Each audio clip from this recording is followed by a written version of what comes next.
Dans le murmure d'une nuit tourmentée, une porte se prépare à s'ouvrir sur un destin inattendu. D'un côté, un homme puissant rongé par la solitude et les ombres de son passé. De l'autre, une jeune femme brisée par le mépris, prête à tout pour survivre à un monde qui la rejette.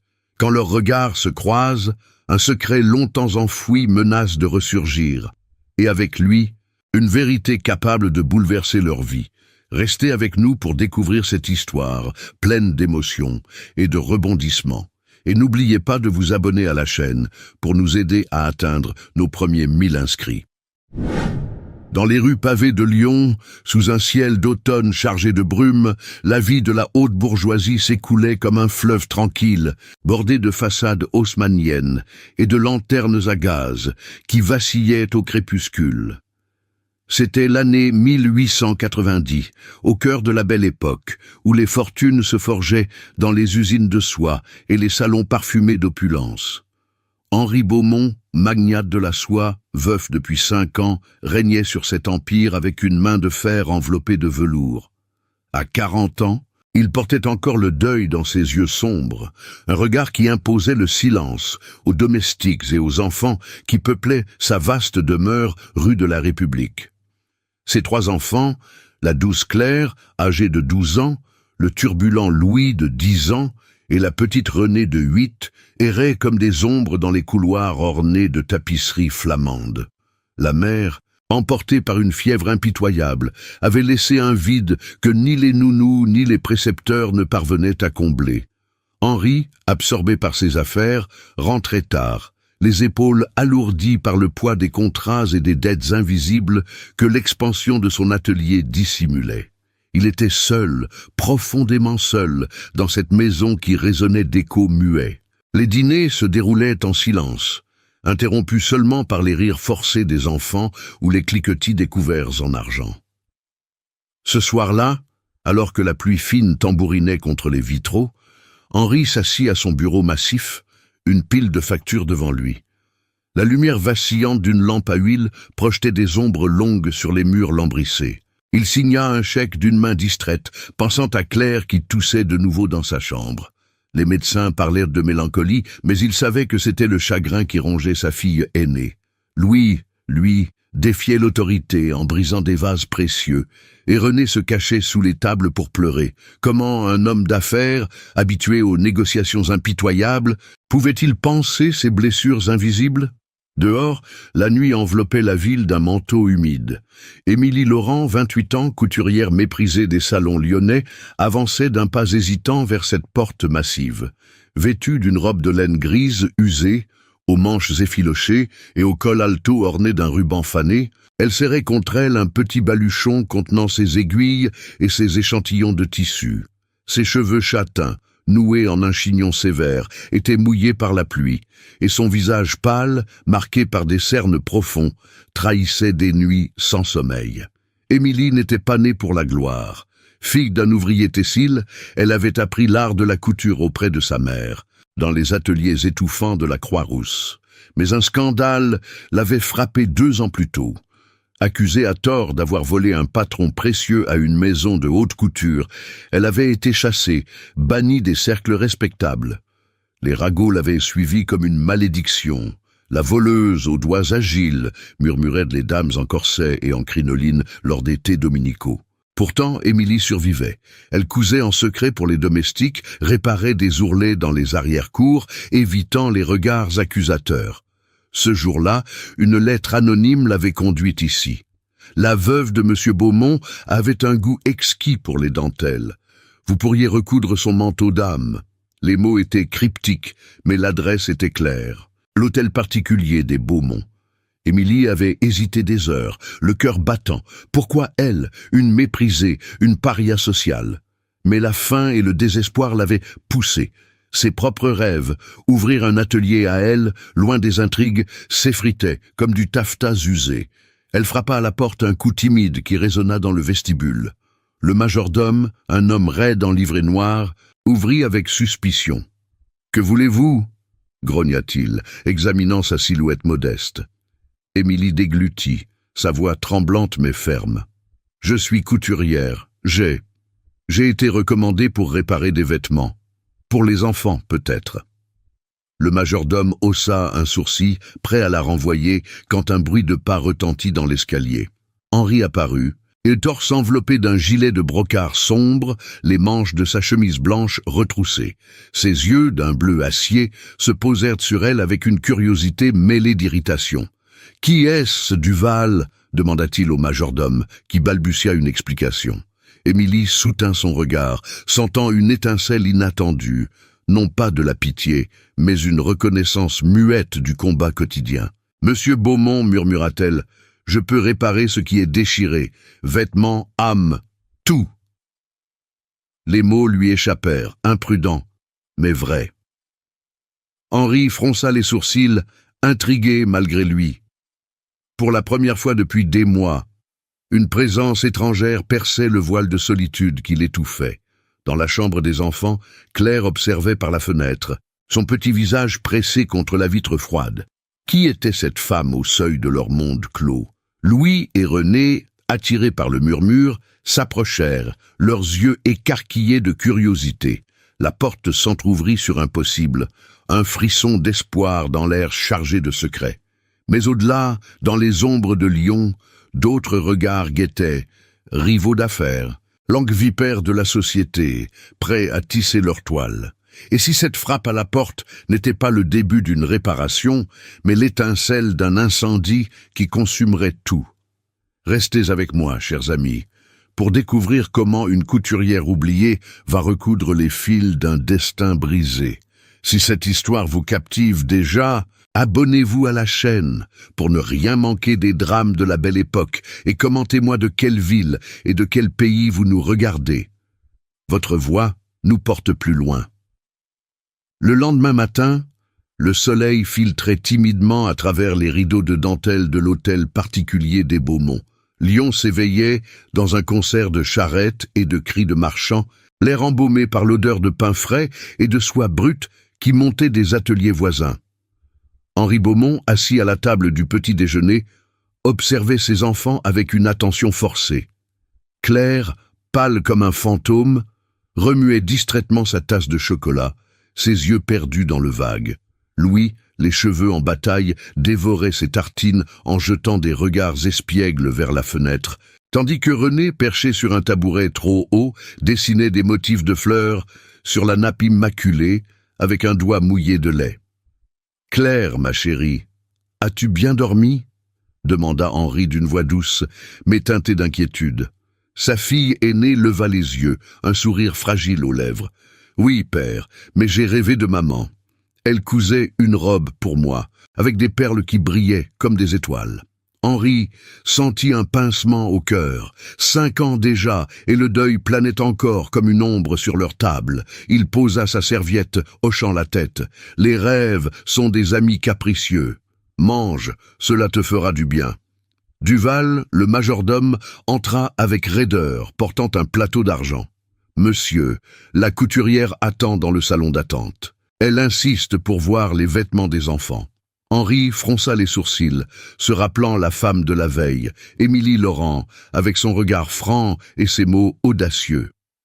Une méprisée, avait murmuré Duval en aparté, mais Henri avait perçu autre chose, une force tranquille, comme un fil d'acier sous la soie. « Faites-la entrer et préparez du thé, nous verrons si elle vaut son sel. » Émilie patientait dans le vestibule, les mains jointes sur son baluchon. La maison des Beaumont l'intimidait, sol de marbre poli, portrait d'ancêtres au mur, et cette odeur subtile de cire d'abeille et de lavande qui imprégnait l'air. Elle ajusta son châle usé, sentant le poids des regards invisibles. Dans son quartier de la Guillotière, où les ouvriers vivaient entassés dans des immeubles sombres, une telle opulence semblait un rêve lointain. À 28 ans, Émilie avait gravi les échelons à la force de ses aiguilles, apprenant le métier dans les ateliers bruyants de la soie où les femmes courbaient l'échine sous les ordres des maîtres. Mais le scandale l'avait reléguée au rang des invisibles. Accusée de vol par une rivale jalouse, Madame Duvalier, elle avait perdu son poste à la maison Lefebvre. Une voleuse avait clamé la presse locale et les portes s'étaient fermées. Désormais, Elle raccommodait en cachette, évitant les salons où les dames, en taffetas et plumes d'autruche, la montrèrent du doigt. La porte s'ouvrit, et Duval la guida vers le salon. Émilie entra, le cœur battant. Henri se leva, poli mais distant, vêtu d'un pantalon de laine sombre et d'une chemise à col amidonné. « Madame Laurent, asseyez-vous. Expliquez-moi cette recommandation mystérieuse. » Émilie s'installa sur le bord d'un fauteuil brodé, dépliant son baluchon pour en tirer des échantillons de tissu, soie chatoyante, lin fin, dentelle de Lyon. « Monsieur, je ne connais pas l'expéditeur de la lettre, mais votre épouse, on dit qu'elle aimait les finitions impeccables, je peux réparer les habits des enfants, ajuster ce qui s'use dans une maison si animée. » Henri observa les tissus, touchant du bout des doigts une pièce de velours. Animé? C'est un euphémisme. Mes enfants ont besoin de plus que des ourlets. Claire tousse, Louis casse tout, et René. Elle pleure la nuit. Les mots sortirent malgré lui, un aveu rare. Émilie leva les yeux, surprise par cette confidence. Les enfants sentent le vide, monsieur, comme un ourlet défait qui tire sur le tissu. Laissez-moi les voir, une robe bien taillée peut redonner un peu de joie. À cet instant, les enfants entrèrent, poussés par la curiosité. Claire s'approcha la première, examinant les tissus avec un intérêt timide. « C'est joli. Maman en avait comme ça. » Louis, espiègle, attrapa un ruban et le noua autour de son poignet. « Regardez, je suis un pirate !» rit-il, brisant la tension. René, timide, se cacha derrière la jupe de sa sœur, mais ses yeux pétillaient. Émilie sourit, s'agenouillant pour être à leur hauteur. « Montrez-moi vos vêtements usés, nous allons les transformer en trésors. » Henri observa la scène, un mélange d'émotions le traversant.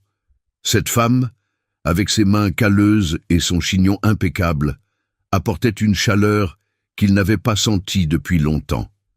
Ils passèrent l'heure suivante à examiner les garde-robes, la robe de Claire déchirée aux manches, les pantalons de Louis rapiécés à la hâte, la petite cape de René tachée de boue. Émilie travaillait vite, ses doigts dansant sur les tissus, expliquant à Claire comment les perles pouvaient égayer un col. « Vous avez l'œil pour les détails, comme votre mère, » dit-elle doucement. Claire rougit, touchée. Mais au milieu de cette quiétude naissante, un indicio de tension surgit. Duval entra, un pli du matin à la main. « Monsieur, une note de la banque. Et un message de Madame Duvalier. Elle demande audience. » Henri pâlit légèrement. Madame Duvalier, veuve influente et rivale dans les affaires de soie, avait toujours convoité son empire.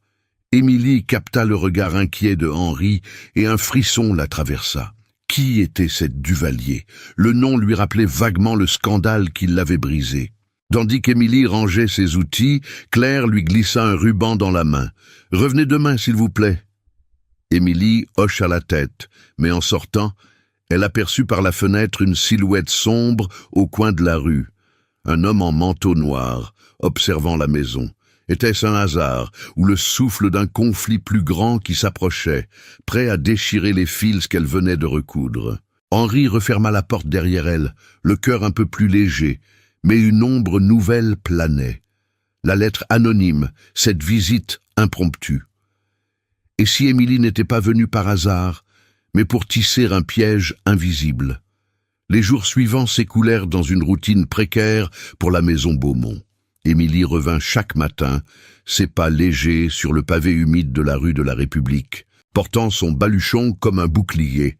Elle s'installait dans la nursery, entourée des rires timides des enfants, et recousait non seulement les ourlets, mais aussi les silences qui pesaient sur la demeure. Claire, qui avait été si pâle, se surprit à fredonner en choisissant des rubans pour sa nouvelle robe. Louis, le petit rebelle, transforma une séance de raccommodage en jeu de pirate, où Émilie devint la capitaine aux doigts magiques. Renée, la plus réservée, s'accrochait à sa jupe grise, demandant des histoires de soieries enchantées venues des ateliers de la Croix-Rousse. Henri observait de loin, depuis le seuil de son bureau. À 40 ans, il avait l'habitude des transactions froides, des négociations avec les fournisseurs italiens qui venaient jusqu'à Lyon pour marchander le prix du mûrier. Mais cette femme, avec ses 28 ans marqués par le labeur, tissait quelque chose d'invisible. Ses mains, calleuses des heures passées sur les métiers à tisser, effleuraient les tissus avec une grâce qui le troublait.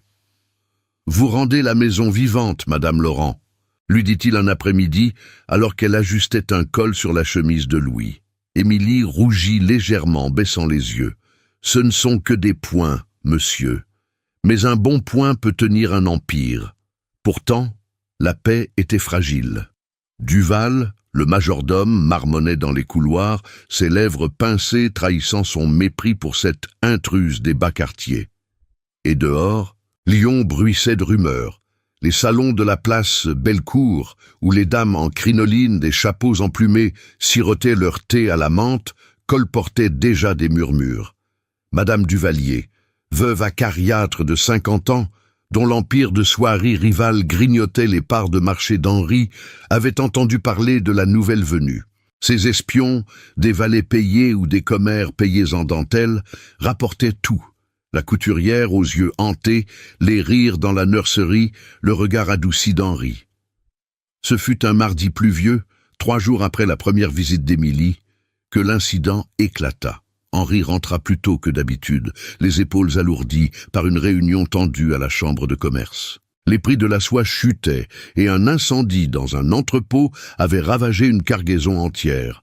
Il traversa le vestibule, ôtant son chapeau melon dégoulinant, quand Duval surgit, un plateau tremblant dans les mains. « Monsieur, Madame Duvalier est ici, sans invitation. Elle exige de vous voir, sur-le-champ. » Henri sentit un froid le traverser.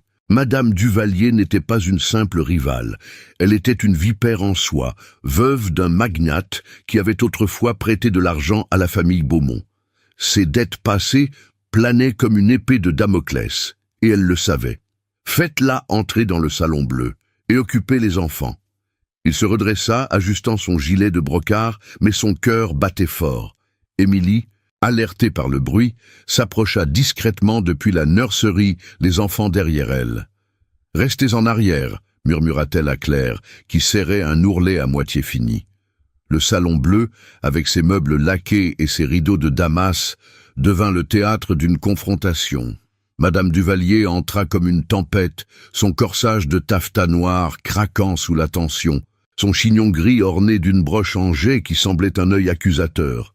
À ses côtés, un homme maigre en redingote, son notaire, portait une sacoche de cuir. « Henri Beaumont !» s'exclama-t-elle d'une voix stridente qui fit vibrer les lustres à gaz. « Que signifie cette intrusion dans votre maison, une couturière des bas-fonds? Connaissez-vous son histoire ?» Henri se raidit, invitant froidement à s'asseoir. « Expliquez-vous, madame, je n'ai pas de temps pour les devinettes. » Elle s'assit avec un ricanement, déployant un éventail en ivoire. « Émilie Laurent, la voleuse, accusée d'avoir dérobé les patrons secrets de la maison Lefebvre il y a 2 ans. J'étais là, au tribunal, pas en personne, mais mes sources sont fiables. Elle a été chassée et bannie des ateliers respectables. Et maintenant, elle hante votre toit. Pensez à vos enfants, à votre réputation. La haute société de Lyon rit déjà. Le veuf solitaire et sa petite voleuse, disent-elles au thé. » Les mots frappèrent Henri comme un coup de fouet. Il se rappela la lettre anonyme, le regard franc d'Émilie. Était-ce un piège? Madame Duvalier continua, son notaire sortant des papiers jaunis. « Et ce n'est pas tout, vos dettes envers mon défunt mari. Elles s'accumulent. Si vous persistez dans cette folie, je pourrais bien exiger un remboursement immédiat. Imaginez, la saisie de vos ateliers, la ruine publique. Choisissez, renvoyez-la ou affrontez le scandale. » Émilie, qui avait osé s'approcher de la porte entrebâillée, sentit le sol se dérober. Ses mains tremblèrent sur son tablier. Le scandale refaisait surface, comme une plaie rouverte. Elle avait nié, juré son innocence. C'était Madame Duvalier elle-même, jalouse de son talent, qui avait fabriqué les preuves pour la discréditer et s'emparer de clients. Mais qui croirait une ouvrière contre une veuve influente? Les enfants, sentant la tension, se blottirent contre elle. Claire murmura « Ne partez pas, Émilie, vous n'êtes pas une voleuse. » Henri, le visage blême, se leva. La pièce semblait rétrécir, l'air chargé d'un parfum âcre de trahison. Refuser Madame Duvalier signifierait un ultimatum financier, signer un contrat de fusion forcée avec son empire, perdant son indépendance. Accepter. Non, il ne pouvait exposer sa famille au déshonneur. Pourtant, en croisant le regard d'Émilie par l'entrebâillement, il vit non la coupable, mais la femme qui avait ramené la lumière dans les yeux de ses enfants. « Sortez, Madame Duvalier, dit-il enfin, la voix ferme malgré le tremblement intérieur. Vos menaces ne m'impressionnent pas. Émilie reste. Et pour vos dettes, nous réglerons cela à la banque, pas ici. » La veuve se leva d'un bond, son éventail claquant. « Vous le regretterez, Beaumont, le Conseil des Soyeux saura tout, votre nom sera traîné dans la boue. » Elle partit en trombe, son notaire sur les talons, laissant un silence assourdissant. Henri se tourna vers Émilie, qui entrait, les yeux baissés. « C'est vrai, le vol ?» demanda-t-il, la voix basse. Elle hocha la tête, les larmes aux yeux. « Accusé à tort, monsieur, mais le mal est fait. Je partirai si vous le souhaitez. Je ne veux pas ruiner votre maison. » Il hésita, le poids du choix l'écrasant. La normalité brisée. Embaucher Émilie comme gouvernante et couturière à temps plein signifierait défier la société. Ignorer les protocoles des familles bourgeoises qui exigeaient des précepteurs certifiés, des nounous de bonne naissance. Les invitations au bal diminueraient, les alliances commerciales vacilleraient. Mais renvoyer cette femme, ce serait trahir l'étincelle d'espoir qu'elle avait allumée. « Non, murmura-t-il, restez, nous affronterons cela ensemble. À partir de demain, vous vivrez ici. » Comme une des nôtres, Émilie leva les yeux, stupéfaite. Un contrat verbal, une alliance improbable, scellée dans le salon bleu. Mais dehors, la pluie redoublait, et les ombres de Madame Duvalier s'allongeaient. Le premier obstacle concret, une calomnie qui se répandrait comme un feu dans les ateliers. Et si ce choix forçait Émilie à révéler son passé, brisant non seulement son refuge, mais aussi le cœur fragile des enfants? Henri referma la porte du salon, sentant le monde basculer. La rupture était consommée, plus de retour en arrière. Mais au fond de lui, une question brûlait. Qui avait envoyé cette lettre anonyme? Et quel prix paierait-il pour cette audace? Les jours suivants s'étirèrent comme un fil tendu dans l'hôtel particulier des Beaumont. Émilie s'installa dans une chambre modeste au second étage, une pièce au mur tapissée de papier peint fleuri, avec une fenêtre donnant sur les toits en ardoise de Lyon. Elle rangea son baluchon dans une commode de chêne, ses aiguilles alignées comme des soldats. À 28 ans, elle n'avait jamais imaginé franchir le seuil d'une telle demeure en tant qu'invitée, non comme une simple ouvrière. Pourtant, le contrat verbal d'Henri pesait sur elle comme une promesse fragile. Gouvernante et couturière, elle veillerait sur les enfants tout en raccommodant les tissus de la maison. Duval, le majordome, la toisait avec un dédain glacial, marmonnant des madames forcées dans les couloirs. Le matin, Émilie supervisait les leçons des enfants dans la salle d'études, une pièce claire aux étagères bourrées de livres reliés cuir.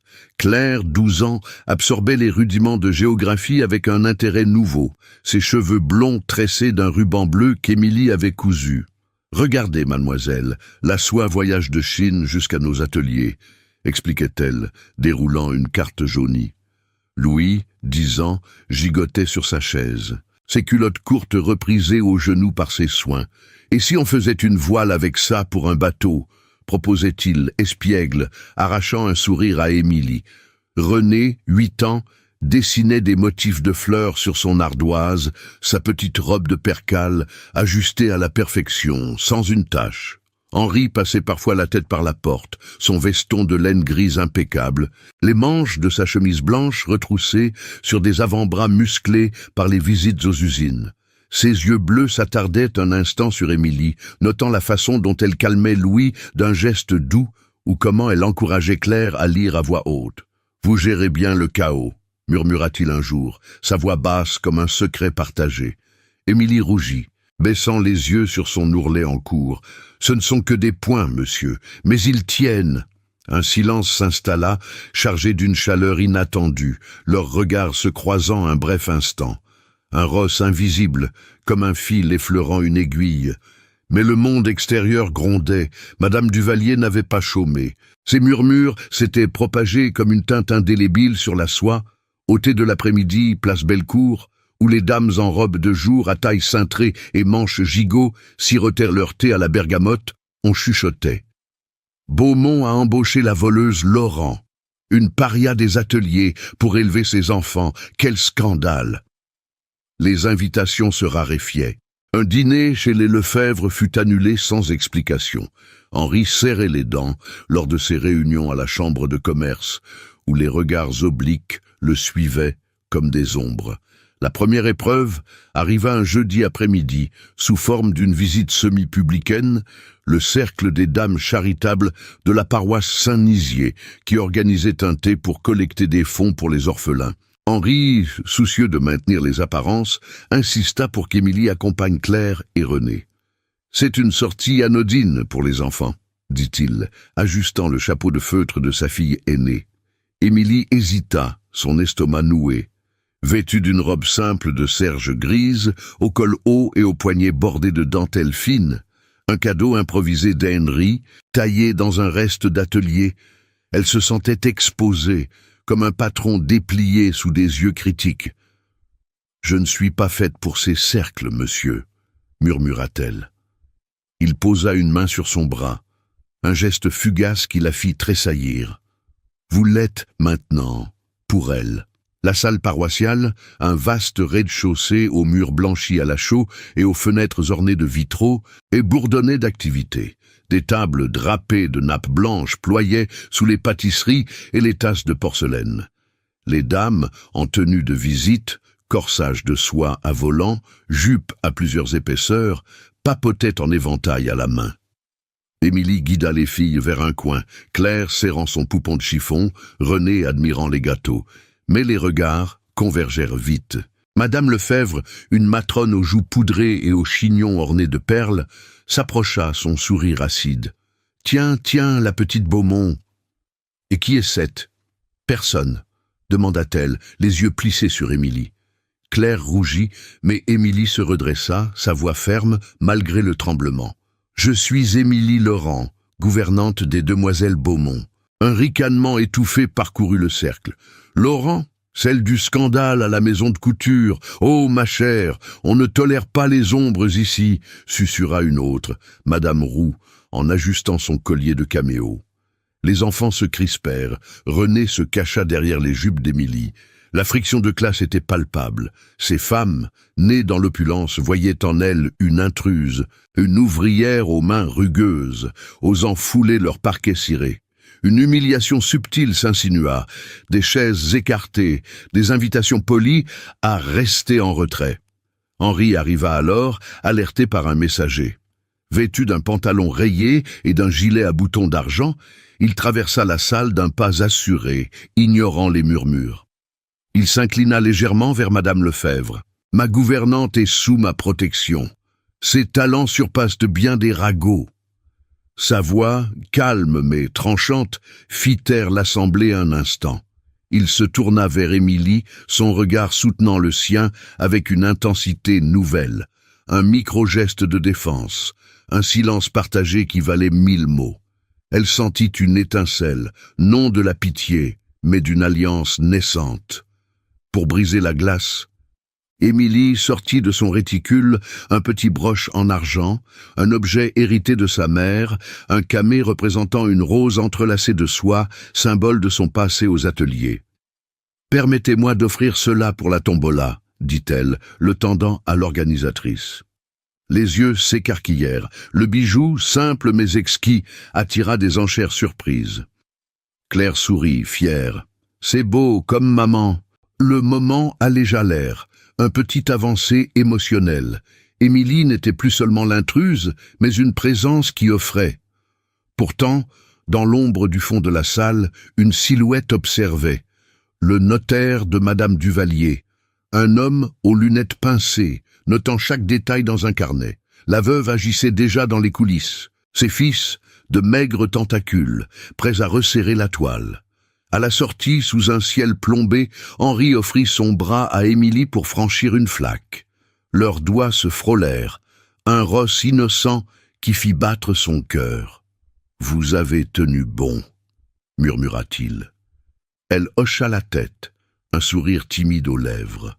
Mais en rentrant, Duval les intercepta avec un pli scellé. Une note du journal local. « Monsieur, une brève sur une couturière controversée dans une maison respectable. » Henri froissa le papier, le visage assombri.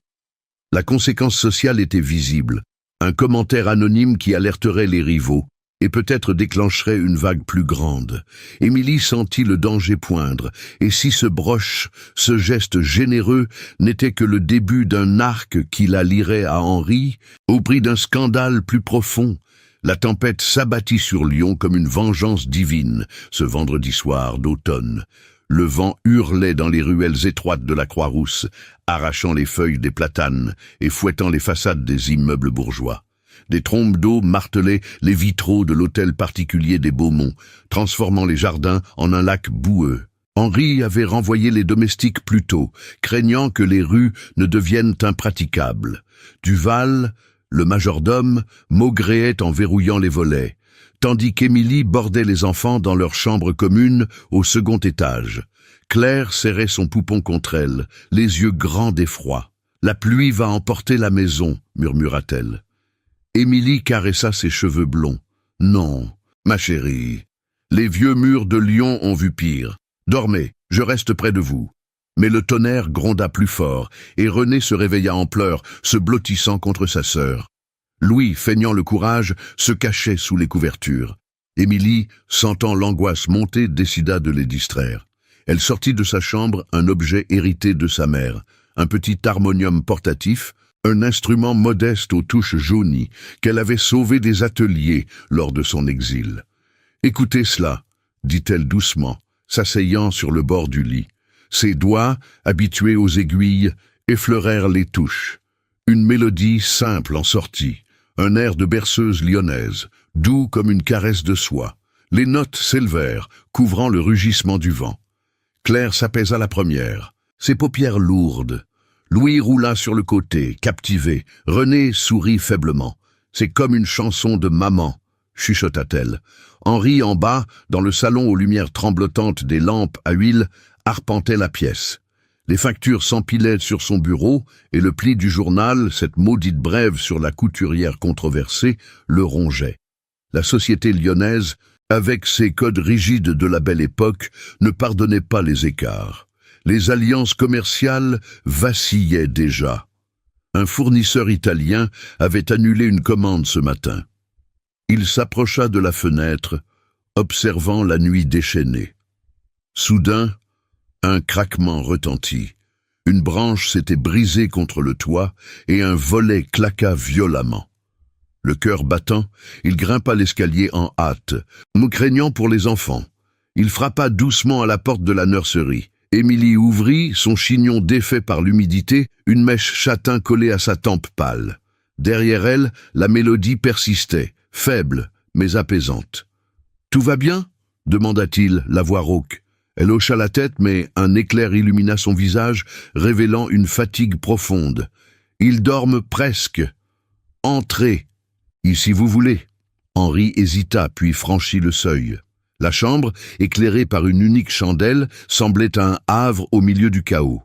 Les enfants reposaient, leur respiration synchrone avec les notes mourantes de l'harmonium. Émilie referma l'instrument, ses mains tremblant légèrement. C'était à ma mère. Elle jouait cela dans les ateliers, pour calmer les ouvrières après une journée rude. Henri s'assit sur une chaise basse près du lit de Claire. Le confinement forcé par la tempête les isolait du monde, comme dans une bulle de cire. Pour la première fois, sans les regards des domestiques ou les murmures de la société, ils étaient seuls avec leurs ombres.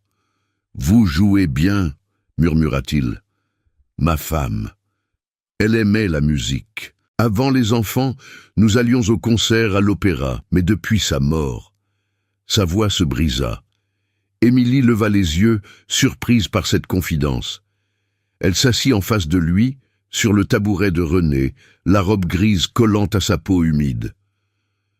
Le deuil est comme un ourlet mal fait. Il tire, il blesse. Ma mère est partie aussi, emportée par la toux des filatures. Et moi, j'ai perdu plus que cela. Le silence s'étira, ponctué par les gouttes qui ruisselaient sur les carreaux. Henri posa les coudes sur ses genoux, son gilet de brocart froissé par la tension. « Dites-moi, Émilie, ce scandale, ce n'était pas un simple ragot, n'est-ce pas ?» Elle déglutit, fixant l'harmonium comme un ancrage. Madame Duvalier, elle dirigeait un atelier rival. J'étais la meilleure couturière à Lefebvre, avec des idées pour des motifs nouveaux, inspirés des Indes. Elle m'a accusé de vol pour s'approprier mes patrons. J'ai tout perdu. Mon poste, ma réputation. Les tribunaux n'écoutent pas les femmes comme moi. J'ai erré, raccommodant pour survivre, jusqu'à cette lettre anonyme qui m'a mené ici. Ses yeux s'embuèrent, mais elle tint bon. « Et vous, monsieur, pourquoi tant de solitude dans cette grande maison ?» Henri baissa la tête, ses doigts serrant le bord de la chaise. 5 ans. Une fièvre l'a prise après la naissance de René. J'étais en voyage d'affaires à Paris, négociant des contrats de soie. Quand je suis rentré, elle était partie. J'ai juré de protéger les enfants, de bâtir un empire pour eux, mais le devoir m'a isolé. Les nuits, je m'accuse, si j'avais été là. Une larme coula, qu'il essuya d'un geste brusque. Émilie tendit la main, effleurant son poignet. Un geste timide, comme un fil reliant 2 âmes déchirées. La culpabilité est un fil noir, mais vous n'êtes pas seul, pas ce soir. Leurs regards se croisèrent, intenses, un silence chargé de compréhension. Pas de passion dévorante, mais une confiance naissante, comme une promesse tacite. Ensemble, ils raccommoderaient les plaies. La température émotionnelle changea subtilement. Henri se redressa, un sourire fugace aux lèvres. « Merci, pour la musique, et pour les enfants. » Émilie hocha la tête, retirant sa main, mais le contact persista dans l'air. Ils parlèrent encore, voix basse, de ses rêves d'atelier indépendant, de ses peurs pour l'avenir des enfants. L'harmonium devint leur scène ancora, révélant les couches cachées, sa force sous la réserve, sa vulnérabilité sous la fermeté. Pour la première fois, Henri vit en elle non une employée, mais une égale, forgée par le labeur comme lui par les affaires. Mais la tempête reflua, et avec elle, le monde extérieur reprit ses droits. Au petit matin, alors que le soleil perçait les nuages, Duval frappa à la porte, un plateau de thé tremblant dans les mains. « Monsieur, une lettre urgente, de Madame Duvalier. » Henri l'ouvrit, le visage se durcissant. « Elle exige une rencontre immédiate. Sinon, elle divulguera des preuves sur vos dettes. Et sur Émilie. » Émilie, encore dans la chambre, sentit le froid l'envahir. La marée émotionnelle retomba. Un recado clair, un signal du mouvement de l'antagoniste. La nuit d'intimité n'était qu'un répit. La menace se resserrait, prête à séparer ce qu'ils venaient de tisser. Et si cette confidence les rendait plus vulnérables, exposant leur faiblesse au croc de la veuve? La brume automnale enveloppait Lyon d'un voile épais, comme si la ville elle-même retenait son souffle. Henri Beaumont, assis à son bureau massif dans le salon aux lambris sombres, relisait la lettre de Madame Duvalier pour la 3e fois. Les mots, tracés d'une encre noire et acérée, dansaient devant ses yeux fatigués. « Venez à mon hôtel particulier ce soir, où je rendrai public vos secrets enfouis, dettes impayées, et la présence impure qui souille votre toit. » Son cœur cognait contre ses côtes, un tambour de guerre. À 40 ans, il avait affronté des crises dans les ateliers de soie, des incendies qui dévoraient des fortunes. Mais cela visait le cœur de sa famille. Émilie, en bas dans la cuisine, aidait les enfants à préparer un modeste déjeuner. Ses mains, encore marquées par les nuits de couture, pétrissaient la pâte à pain sous le regard admiratif de René. Claire lisait à voix haute un conte des frères Grimm, sa voix claire perçant le silence matinal, tandis que Louis taillait un bout de bois en forme de bateau. La nuit de confidence, sous la tempête, avait tissé un lien fragile entre elle et Henri, des aveux murmurés, des regards qui disaient plus que les mots. Pourtant, Émilie sentait l'ombre grandir. Duval, le majordome, passait et repassait, ses lèvres pincées trahissant des murmures aux domestiques. « Une lettre pour monsieur », avait-il annoncé d'un ton sec, évitant son regard. Henri descendit l'escalier, son gilet de brocart froissé par une nuit sans sommeil. Il s'arrêta sur le seuil de la cuisine, observant la scène. Émilie riant doucement à une blague de Louis, ses cheveux châtains noués en un chignon simple, sa robe de serge grise ajustée avec soin. Pour un instant, le monde extérieur s'effaça. « Émilie, dit-il d'une voix basse, je dois sortir. Des affaires urgentes. » Elle se tourna, ses yeux verts captant l'inquiétude dans les siens. « Prenez garde, monsieur.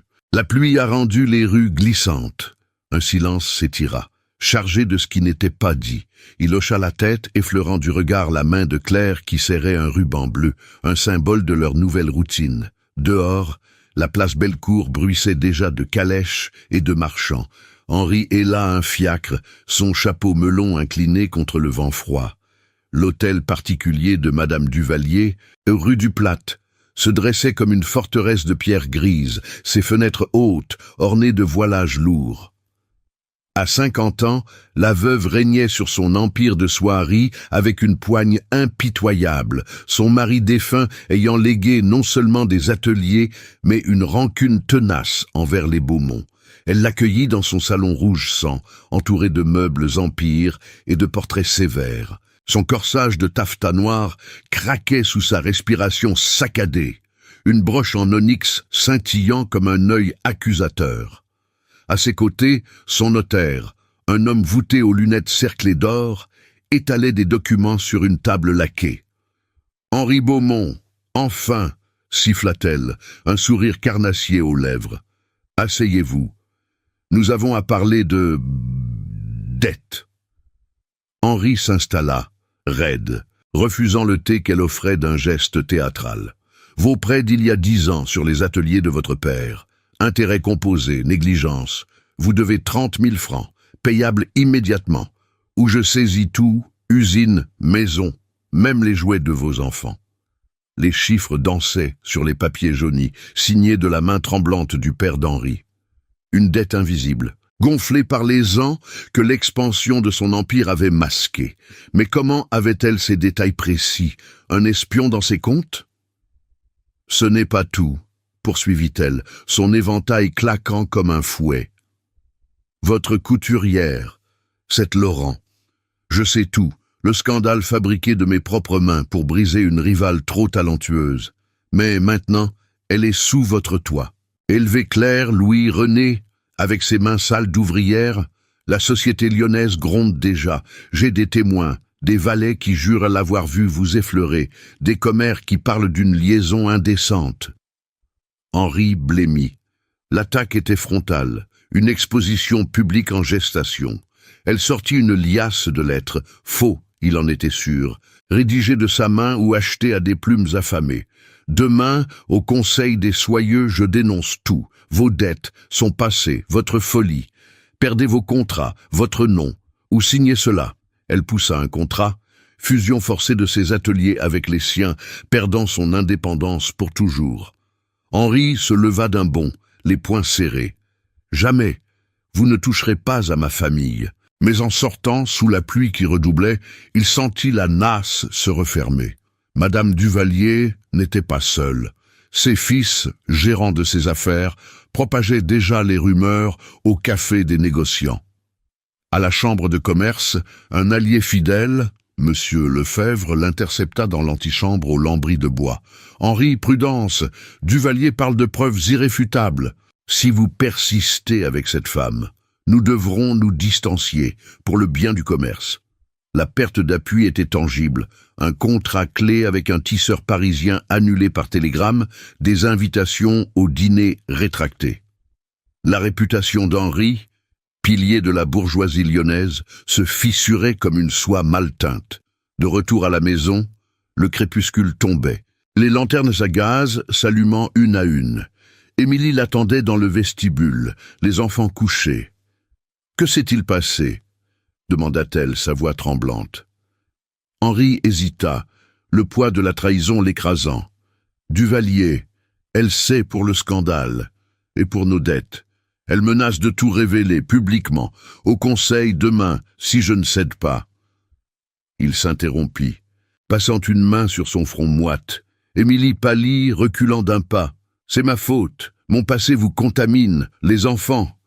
Ils ne méritent pas cela. » La confiance naissante se brisa, un val de danger.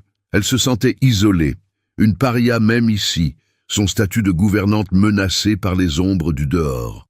Henri la retint par le bras, un geste désespéré. « Non, c'est son chantage, mais pour les protéger, je dois peut-être. » Les mots moururent, le moment sans retour. Il signa mentalement sa défaite partielle.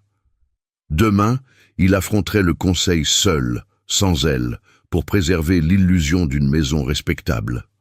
« Partez pour la Croix-Rousse ce soir, Émilie, chez une amie. Juste le temps que la tempête passe. Revenez quand ce sera sûr. » Les larmes montèrent aux yeux d'Émilie, un exil émotionnel qui les séparait déjà. Comme une voleuse fuyant dans la nuit, murmura-t-elle, la voix brisée. Il hocha la tête, impuissant. Pour leur bien, pour le nôtre. Elle emballa son baluchon en silence, les enfants ignorant tout dans leur sommeil.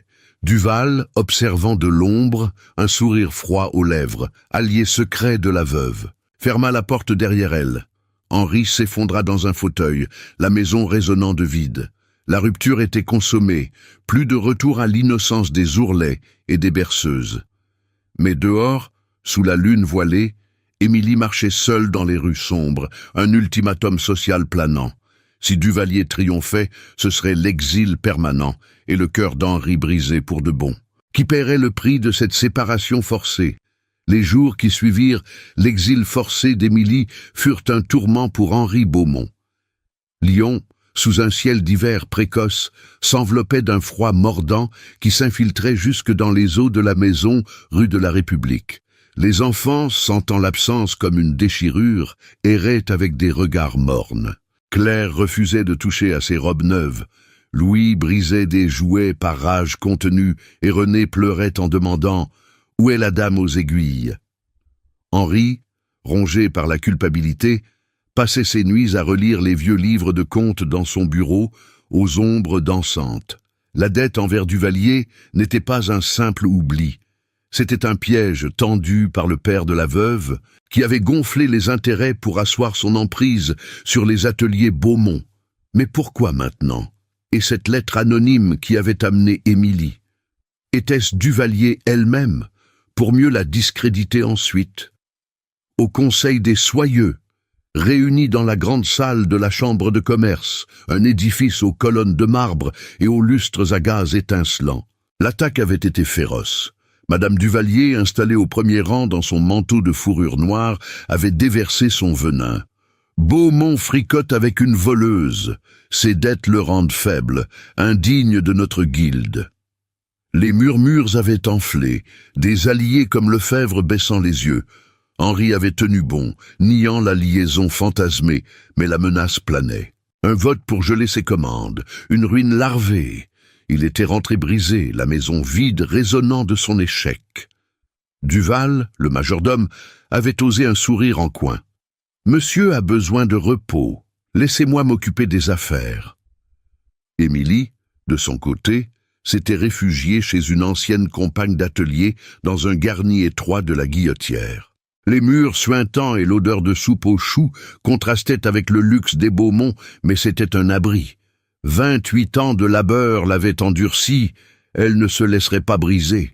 Le lendemain de son départ, elle avait fouillé son baluchon et trouvé, glissé entre les échantillons de tissu, un petit carnet usé, un journal intime qu'elle avait emporté de la maison Lefebvre lors de son renvoi.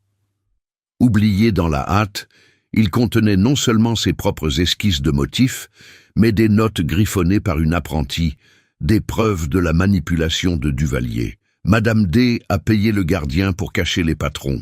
Laurent innocente, mais accusée pour ses idées volées. Le cœur battant, Émilie relut les pages jaunies, un témoignage écrit de la trahison.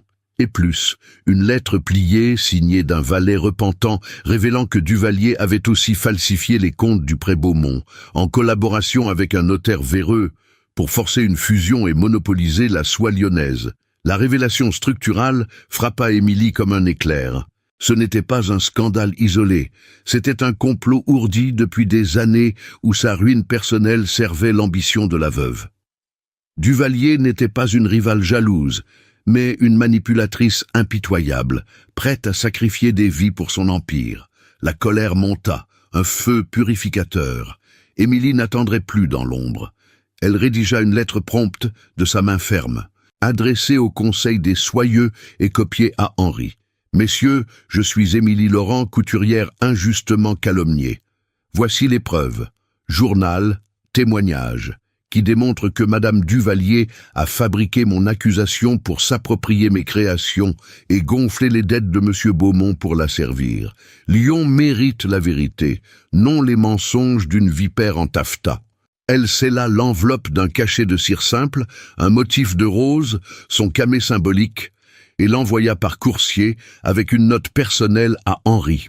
« Je reviens, pour les enfants, pour la justice. » La lettre arriva au bureau d'Henri au milieu de la matinée, alors qu'il signait des contrats fragiles sous les regards suspicieux de ses associés.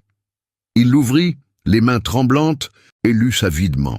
Les preuves, décrites avec précision promettant les originaux en main propre, le submergèrent.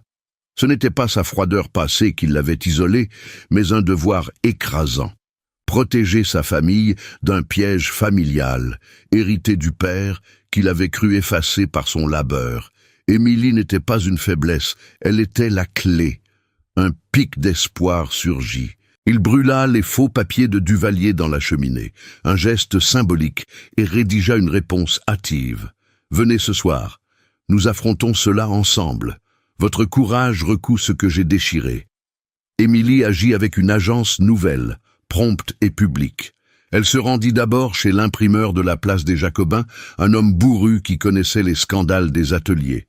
Imprimé 100 exemplaires de cette déclaration.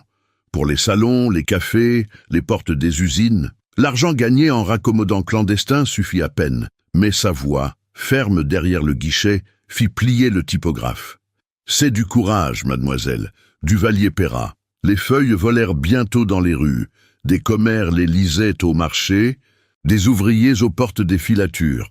La perception sociale bascula subtilement. Émilie, de paria, devenait une justicière, ses mains calleuses saluées comme celles d'une héroïne des bas quartiers.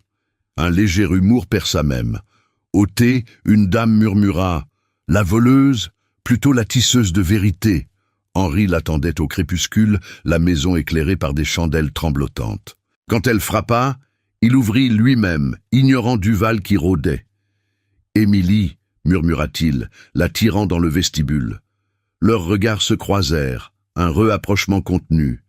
Pas de passion, mais une confiance profonde, forgée dans le feu. Il posa une main sur son épaule, un geste fraternel. « Ces preuves, elles lavent votre nom. Et le mien, j'ai été froid par devoir, par peur de perdre tout. Mais vous avez osé. » Elle sourit faiblement, sortant le journal et la lettre. « Lisez. Duvalier a tout manipulé.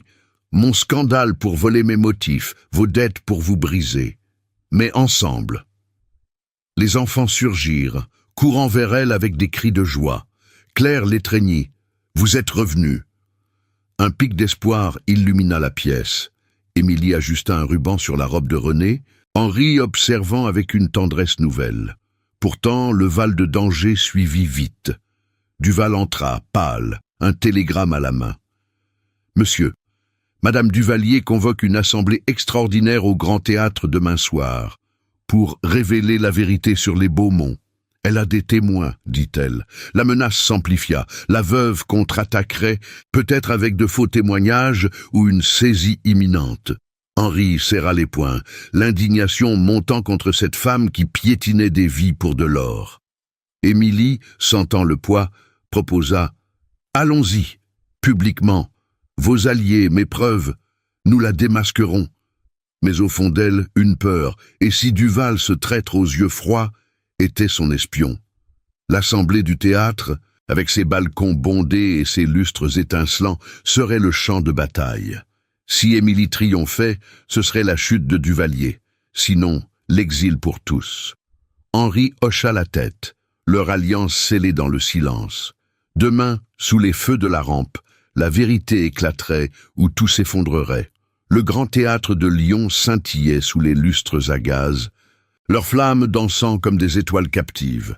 C'était une soirée d'automne, 1890, où la haute société se pressait dans les loges dorées, les robes de soie bruissant comme des murmures complices.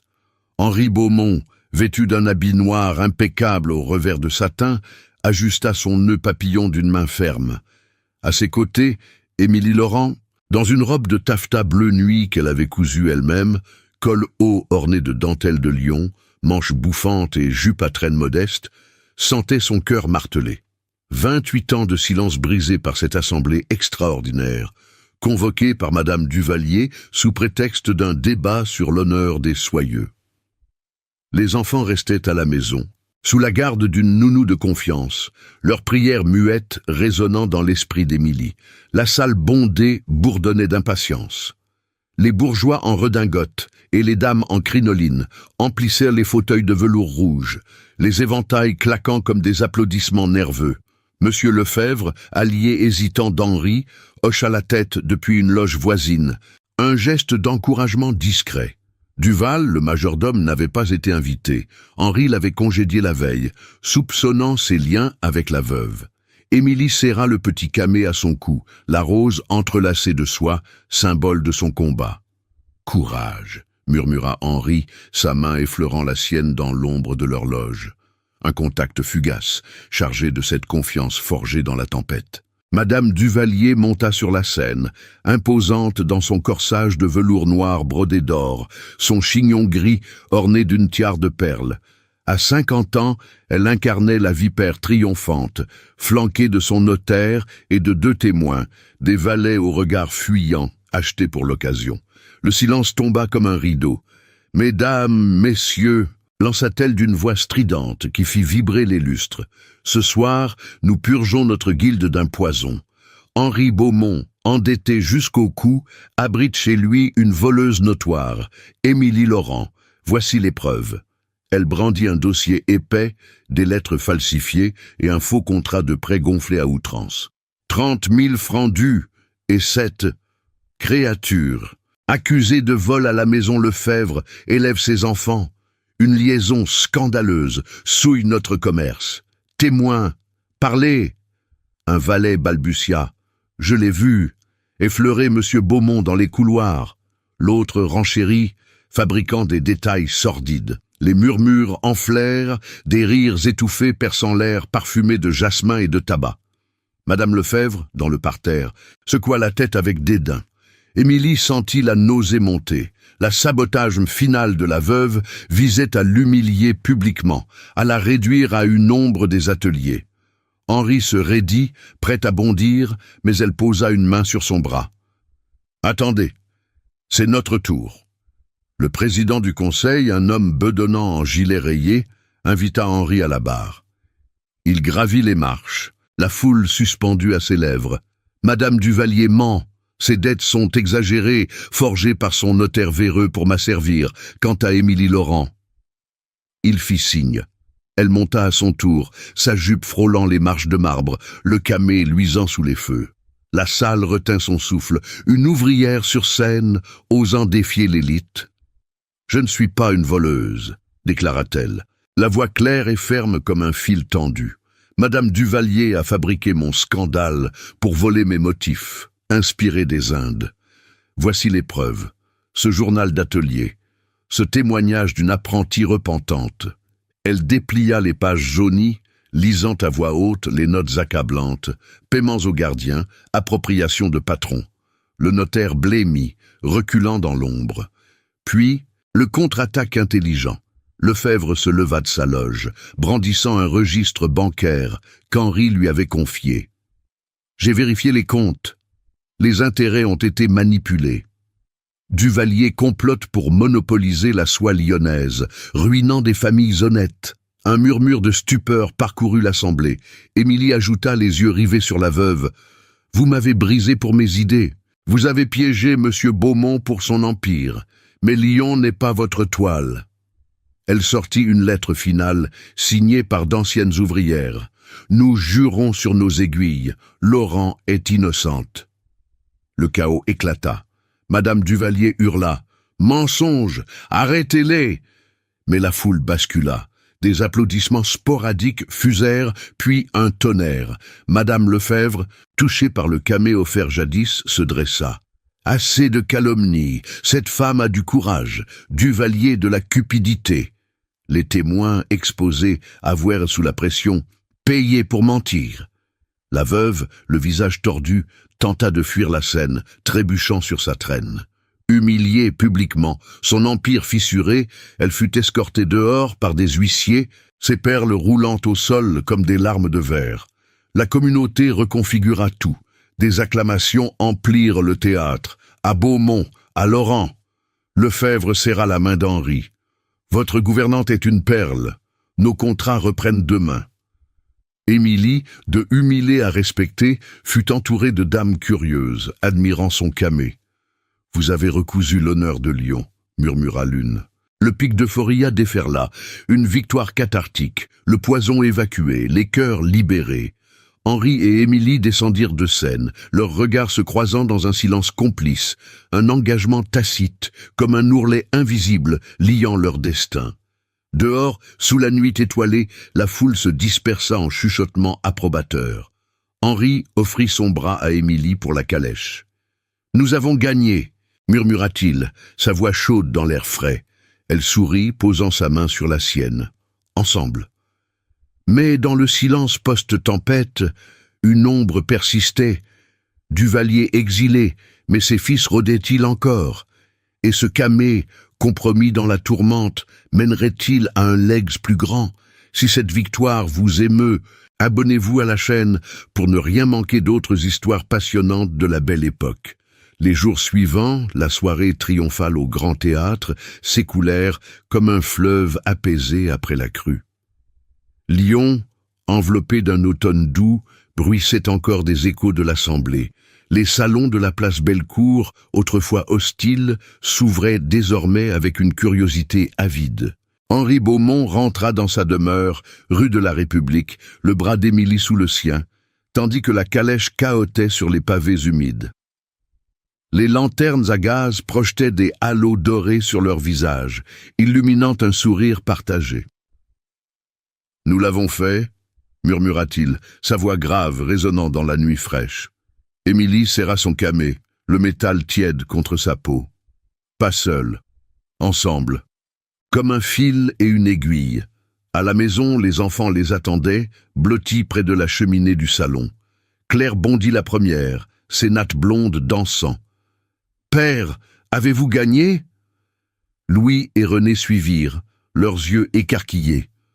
Henri s'agenouilla, les serrant contre lui. « Oui, mes amours, la vérité a triomphé. » Émilie s'approcha, ajustant un ruban sur la robe de René. « Madame Duvalier ne vous fera plus de mal ?» Les rires emplirent la pièce, un baume sur les plaies anciennes. Duval, le majordome traître, avait été renvoyé sur le champ. Un valet loyal le remplaçait déjà, récompensé par une place stable. Le lendemain, les fils légaux se nouèrent avec une précision implacable. Au palais de justice de Lyon, un bâtiment austère aux colonnes de pierre grise, Henri et Émilie se présentèrent avec leurs preuves. Le juge, un homme aux lunettes cerclées d'argent, examina le journal d'atelier, la lettre des ouvrières et les registres falsifiés. « Scandaleux !» grommela-t-il, son marteau claquant comme un verdict divin. Madame Duvalier fut citée, elle apparut pâle et voûtée, son taffetas noir froissé comme son orgueil. « Mensonge !» cracha-t-elle. Mais les témoins, ses propres valets repentants, confirmèrent tout. Les paiements occultes, les motifs volés, les dettes gonflées. Le notaire, tremblant, avoua la complicité. La sanction fut concrète et impitoyable. La veuve perdit ses droits sur les prêts Beaumont, 30 000 francs effacés, ses ateliers mis sous séquestre pour enquête sur fraude. Exilée de la guilde des soyeux, elle fut bannie des cercles lyonnais, contrainte de vendre sa demeure rue du Plat et de se retirer dans une villa modeste à la campagne, près de Vienne. Ses fils, complices muets, virent leur poste de gérant supprimé. L'un émigra en Italie, l'autre se reconvertit en simple tisseur, loin des intrigues. Lefebvre, l'allié fidèle, fut récompensé. Un partenariat exclusif sur les nouvelles soieries, ses invitations au dîner doublées. Même Madame Lefebvre, autrefois distante, envoya un panier de pâtisserie avec une note. À la courageuse qui a recousu l'honneur. Henri, transformé, assuma une leadership nouvelle. Dans son bureau, entouré de piles de contrats frais, il dicta une lettre au conseil. La soie de Lyon renaît, libre des ombres. Sa voix, autrefois tendue par le deuil, portait désormais une compassion forgée au feu. Il fonda un atelier partagé pour les ouvrières lésées, financé par ses gains. Un legs tangible où Émilie formerait les apprentis. « Pas une école froide, mais un foyer de fils », dit-il lors de l'inauguration. Une salle lumineuse aux fenêtres hautes, ornée de métiers à tisser et de motifs inspirés des Indes, ceux qu'elle avait rêvés. Émilie, elle aussi changée, parla d'une voix assurée aux assemblées féminines. Ses mains, calleuses mais gracieuses, démontraient des points impeccables lors de thés charitables. « Le talent n'a pas de classe », déclarait-elle, ses yeux verts brillant d'une autorité conquise. Le camé à son cou, symbole purgé, devint un talisman partagé. Elle en offrit un jumeau à Henri, forgé sans passé toxique, une rose simple en argent. Lors d'un dîner familial, sous les chandelles vacillantes, il le noua à son poignet. Pour nous lier, sans chaîne. Un rituel intime, scellant leur alliance par choix libre. Non un mariage hâtif, mais un partenariat d'égal à égal, où l'amour grandissait dans les silences complices. Les enfants fleurirent. Claire, 12 ans, cousait déjà ses propres rubans, sa toux oubliée dans les rires. Louis construisait des modèles d'atelier en bois, son énergie canalisée. René dessinait des fleurs pour les soieries, sa timidité fondue en joie. La maison, autrefois muette, résonnait de musique. Émilie jouait l'harmonium les soirs d'hiver, Henri chantonnant maladroitement, un humour léger perçant leurs échanges. « Vous cousez mieux que vous chantez », taquinait-elle, et il riait, un son rare et profond. Un an plus tard, au printemps 1891, ils scellèrent leur destin lors d'une promenade au jardin des Beaumont, un espace renouvelé avec des rosiers fraîchement plantés. Sous un ciel azur, Henri prit la main d'Émilie, loin des regards. « Épousez-moi, non pour les apparences, mais pour ce que nous avons tissé. » Elle hésita un instant, puis sourit. « Oui, pour les enfants, pour nous. » Leur baiser, doux et vrai, sous les pétales tombants, marqua un horizon de futur, un mariage discret, suivi de 2 naissances, un fils aux yeux bleus, une fille aux cheveux châtains, le legs en action. L'atelier devint école, formant des dizaines d'ouvrières, et Henri, avec Émilie à ses côtés, mena la guilde vers une ère de justice. Pourtant, un soir d'été, une lettre arriva d'une adresse anonyme. Duvalier prépare un retour discret. Prenez garde. Un ganchot suave, rappelant que les fils du passé pouvaient encore se nouer. Mais ensemble, ils affronteraient l'ombre, leur amour, un bouclier indéfectible. 10 ans s'étaient écoulés depuis cette nuit triomphale au Grand Théâtre, et Lyon avait changé comme une soie qui mue sous le soleil. L'année 1900, au seuil d'un nouveau siècle, enveloppait la ville d'une brume printanière où les façades haussmanniennes se dressaient fières le long de la Saône. L'hôtel particulier des Beaumont, rue de la République, n'était plus un mausolée de silence, mais un foyer vibrant, ses fenêtres ouvertes sur des jardins fleuris où des rires d'enfants cascadaient comme une fontaine. Henri Beaumont, à 50 ans, portait ses cheveux poivre et sel avec une élégance conquise, son gilet de brocart, remplacé par des vestons plus simples, marqués par les visites quotidiennes à l'atelier. Ses yeux bleus, autrefois voilés de deuil, brillaient d'une sérénité profonde, forgée par les épreuves et les joies. Émilie, 38 ans désormais, se tenait sur le balcon du premier étage, observant la rue animée. Sa robe de lin clair, au col bordé de dentelles fines qu'elle avait cousues elle-même, flottait doucement dans la brise. Ses cheveux châtains, encore noués en un chignon souple, encadraient un visage adouci par le temps, où les cernes d'autrefois avaient fait place à des rides d'un sourire permanent. Le camée à son cou, cette rose entrelacée de soie, scintillait comme un talisman fidèle. Elle n'était plus la couturière méprisée des bas quartiers. Elle était Madame Beaumont, cofondatrice de l'école des Fils de Lyon, un legs vivant qui formait des dizaines d'ouvrières et d'artisans, libérés des chaînes des ateliers oppressants. « Regardez-les » murmura-t-elle à Henri, qui s'approchait par derrière, posant une main chaude sur son épaule. « Nos enfants, et les leurs !» En bas, dans le jardin, Claire, 22 ans, enseignait à un groupe d'apprentis comment tracer un motif inspiré des Indes, ceux qu'Émilie avait rêvé jadis. Mariée à un jeune tisseur honorable, elle portait une robe de soie chatoyante, ses cheveux blonds relevés en un chignon orné de perles. Près d'elle, Louis, 20 ans, supervisait la construction d'un nouveau métier à tisser, ses mains robustes tachées d'encre et de fil. Le turbulent garçon d'autrefois était devenu un ingénieur des soieries, voyageant jusqu'à Paris pour des commandes royales. René, 18 ans, riait en aidant une petite fille à nouer un ruban, sa timidité envolée comme une plume au vent. Elle étudiait les arts à l'académie, ses dessins ornant déjà les vitrines des salons lyonnais. Et puis il y avait les plus jeunes. Antoine, 9 ans, aux yeux bleus d'Henri, courait après un ballon de chiffon, ses culottes courtes reprisées par Émilie elle-même.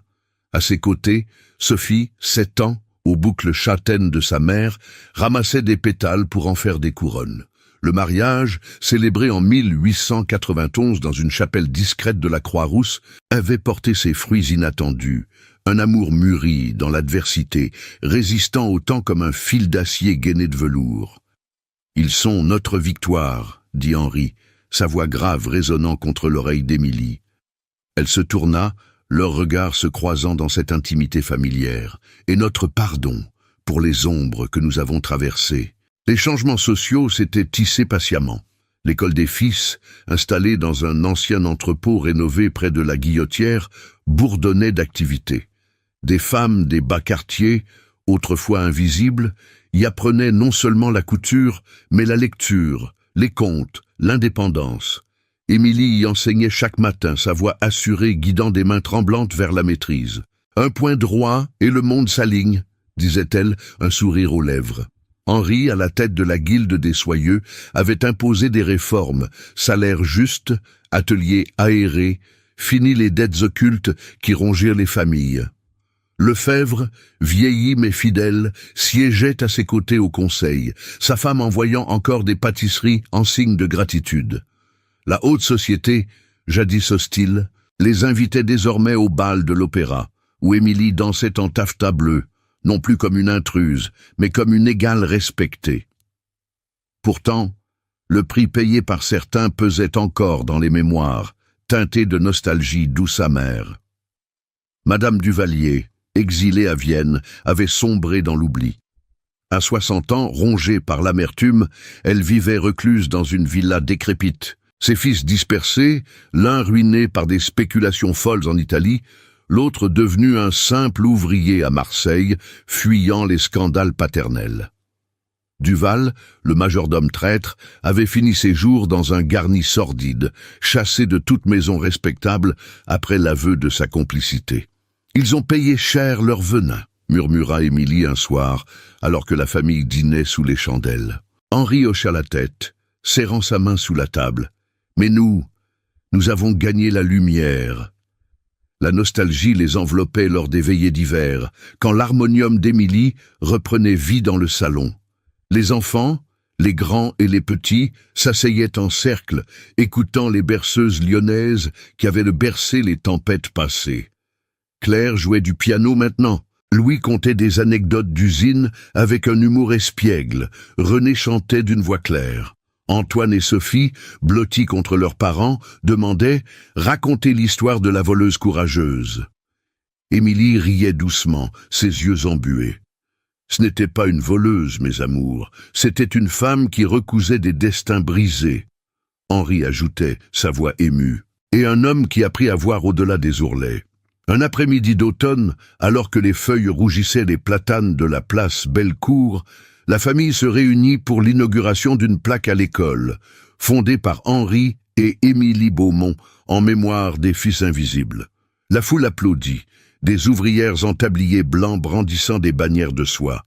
Henri prit la parole, sa main dans celle d'Émilie. 10 ans, et notre amour tient toujours, plus fort que les épreuves. Elle pressa ses doigts, un silence chargé d'émotion. Les enfants, alignés derrière eux, souriaient, incarnant le legs vivant. Un équilibre nouveau, où le deuil s'était mué en héritage, la solitude en union. Pourtant, dans ce triomphe, une ombre nostalgique persistait. Émilie, parfois, touchait le camé et se rappelait la frappe timide à la porte, cette nuit pluvieuse de 1890. « Et si nous n'avions pas osé ?» murmurait-elle à Henri lors de leur promenade vespérale. Il l'attirait près de lui sous les lanternes à gaz qui vacillaient encore. « Alors, nous serions des fantômes, mais regardez-nous, vivants, entiers. » Leur baiser, doux comme une caresse de tissu, scellait cette vérité. L'amour avait résisté, transformant les vals en sommets, les déchirures en tapisseries éternelles. Lion, témoin muet, continuait son cours, mais pour eux, le fil du destin était noué pour toujours. Et voilà, chers amis, que notre récit touche à sa fin, comme un ourlet parfaitement clos sur une robe de soie éternelle. Dans les rues de Lyon, où la belle époque a tissé ses intrigues les plus envoûtantes, Henri et Émilie Beaumont nous ont offert une leçon inoubliable, celle de la résilience, du courage qui défie les ombres de la calomnie et des dettes invisibles. Imaginez, une couturière bannie, frappant à une porte close par le deuil et transformant un empire brisé en un legs de lumière. Leur histoire nous rappelle que les fils les plus fragiles, ceux du cœur et de la justice, peuvent recoudre des destinées déchirées. N'est-ce pas là la vraie opulence? Pas l'or des ateliers, mais la force d'oser, d'affronter les vipères en taffetas pour protéger ce qui compte. La famille, l'honneur, l'amour pur. Pensez-y. Combien de fois avons-nous laissé les ragots ou les peurs nous isoler? Un comme Henri dans sa solitude? Ou douter de notre valeur, comme Émilie face à un scandale fabriqué? Leur triomphe nous enseigne que la vérité, une fois exposée au grand jour, illumine plus que n'importe quel lustre à gaz.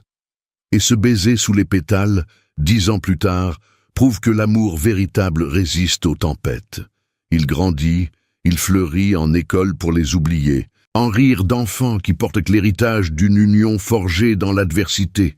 Que cette fable lyonnaise vous inspire à recoudre vos propres ourlets. Parlez, agissez, défendez ce qui est juste. La vie, comme la soie, mérite d'être tissée avec audace. Si cette histoire vous a touché au plus profond, comme un fil qui tire sur le cœur, dites-le moi en commentaire. Qu'avez-vous ressenti lors du climax au théâtre?